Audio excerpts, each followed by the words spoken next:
నా పేరు సంతోష్ గౌడ్, ఎమ్మెల్యే ప్రకాష్ గౌడ్ వాళ్ళ అబ్బాయిని. నేను శ్రీయశ్రీ అనే అమ్మాయిని ఇష్టపడుతున్నాను. రీసెంట్గా మాకు జూలై 8న ఎంగేజ్మెంట్ కూడా అయ్యింది. ఇదంతా మా పేరెంట్స్కి తెలుసు, వాళ్ళ కన్సర్న్ ఉంది, వాళ్ళు ఒప్పుకున్నారు.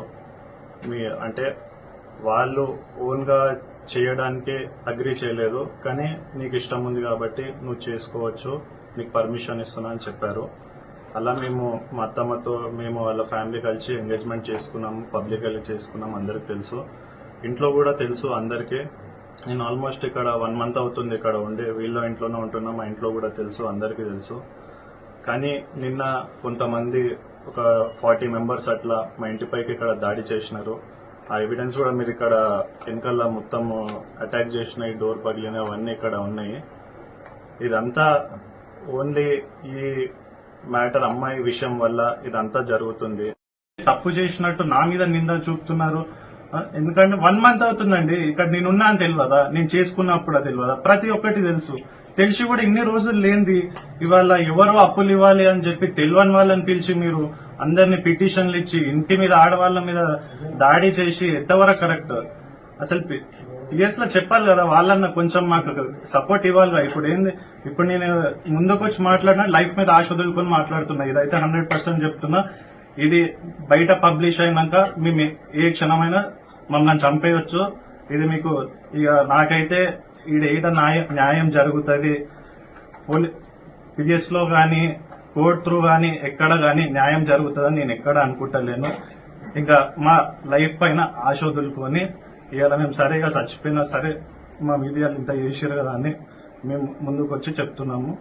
ఇది అయిపోయినాక నెక్స్ట్ మీరు పోయినాక కూడా మమ్మల్ని ఏమని చేయొచ్చు, పబ్లిష్ కాగానే రేపటి వరకు చేయొచ్చు. ఇప్పుడు మన పిఎస్ ఇప్పుడు కూడా పిలవరు, ఆ పిఎస్ దారిలో కూడా చేయొచ్చు, ఏమని చేయొచ్చు. ఇప్పుడైతే మాకు 100% థ్రెట్ ఉంది. ఇక ఎట్లా ముందు నుంచి ఉంది, ఇప్పుడు అని కాదు, ముందు నుంచి కొంచెం ఉండే. ఇప్పుడు ఎట్లా వాళ్ళంతా తెగించినాక ఇంకేముంది, బతకడానికి ఇక్కడ ఏముంది, ఇక ఎట్లా చంపేసేదానికి ఎందుకు అన్నట్టు నేను ముందుకు వచ్చి చెప్పి ఇక ఎట్లా ఇప్పుడు మా ముగ్గురులా మేము చనిపోతే ఇక వాళ్ళు ఎవరు చేయించారో మీకు కాల్ డేట్ అవన్నీ ఇస్తాను, వాళ్ళ వల్లనే నేను చనిపోయినా అని మీరందరూ రాసుకోవచ్చు.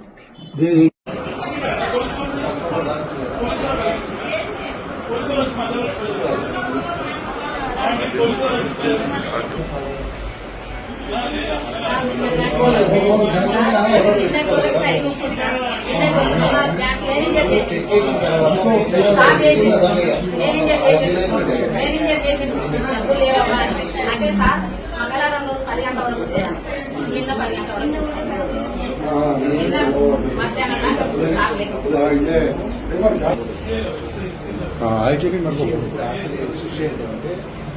ఇది అమ్మకు డబ్బులు ఇస్తుంది సార్. వీళ్ళంతా ఈమె మన దగ్గర ఉంటారు. స్కానర్ దాంట్లో డబ్బులు వస్తాయి. మనం బిజినెస్ చేద్దాం ఇట్లా డబ్బులు తీసుకుని తీసుకుంటాం. 20 లక్షలు ఈమె ఏం చేసింది, ఈమె సంఘాలలో సంఘం దగ్గర సంఘం అందరికి డబ్బులు తీసుకొని నడుచుకొని 20 లక్షలు పార్ట్నర్షిప్ ఇస్తున్నామని మంచిగా సెట్ అవుతాను, నేను కూడా తెచ్చుకోవచ్చు, మంచి డబ్బులు అవుతాను ఉంటుంది కదా, మంచి పరిచయం ఉంది కదా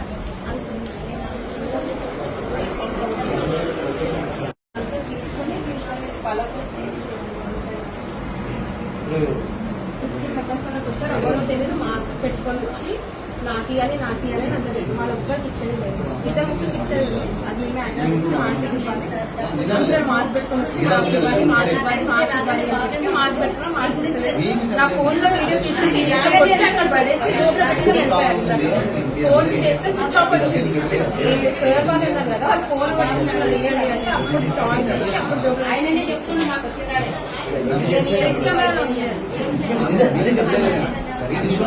నా మీద అందరు వస్తున్నారు అని చెప్తే నువ్వు నాకు ఇద్దరితో ఇప్పించి తీసుకున్నావు అని నాకు చెప్పిన వాళ్ళని తీసుకొస్తే మమ్మీ మాట్లాడింది. దీనికి వాళ్ళు మీకు మనీ కాదు, నేను 6 months టైం పెట్టుకొని ఇస్తాను అని చెప్పి మమ్మీ చెప్పింది. వాళ్ళతో మాట్లాడింది. మళ్ళీ వేరే వాళ్ళు మాట్లాడుతున్నారు అది ఇది అని చెప్తే వాళ్ళకి ఫోన్ చేసింది డైరెక్ట్ మమ్మీ, నేను నీకు ఇవ్వాలి కదా మనీ వాళ్ళ ఇంటికి నువ్వు పోతున్నావా అని మమ్మీ అడిగింది. నేను చెప్పినా కదా నేను 6 months టైం పెట్టుకున్నా కదా మనీ వాళ్ళ ఇంటికి ఎందుకు పోతున్నావు నువ్వు మమ్మీ అడిగింది. మళ్ళీ అయినా అప్పటికి ఇష్యూ చేస్తుంది ఈ వాళ్ళ మమ్మీ ఫినిష్ చేస్తున్నారు. అప్పుడు మా కోచింగ్ చేసిన